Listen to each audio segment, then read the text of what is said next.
បាទសួស្តីបងប្អូនអតិថិជននៅមុខខ្ញុំនេះគឺជាប្រភេទតកាប់ថែបតែនេះຂະຫນាតវាទូចຂະຫນាតវា6អ៊ីង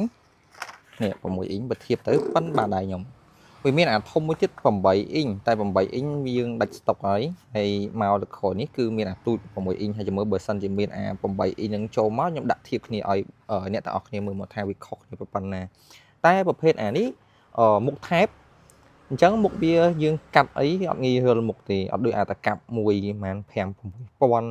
5 6000អីហ្នឹងក៏1រៀល2រៀល3រៀលអីហ្នឹងគឺចាញ់អានេះហើយថូសែនម៉ាកល្បីអញ្ចឹងដងទុនស្រួលប្រើអត់ល្អិលមុខថែបហើយតម្លៃវាគឺ$5 5កាក់ស្មើនឹង22000ហើយបើបងប្អូនចង់បានអាចតាក់ទងមកកាន់សំភារៈជាងគឺខ្ញុំនៅមាននៅក្នុងស្តុកស្រាប់ហើយស្តុកក៏អត់សូវច្រើនដែរឥឡូវស្តុកបើទូចនេះវាអត់សូវលក្ខណៈថានិយមប្រើដល់ធំទេអញ្ចឹងខ្ញុំយកមកឥឡូវនេះគឺប្រហែលខ្ទង់1ឡូក៏2ឡូអីហ្នឹង20ដើម24ដើមហ្នឹងខ្ទង់ប៉ុណ្ណឹងអញ្ចឹងបើបងប្អូនចង់បានតំណមកឥឡូវមកប្រយ័ត្នអស់អរគុណ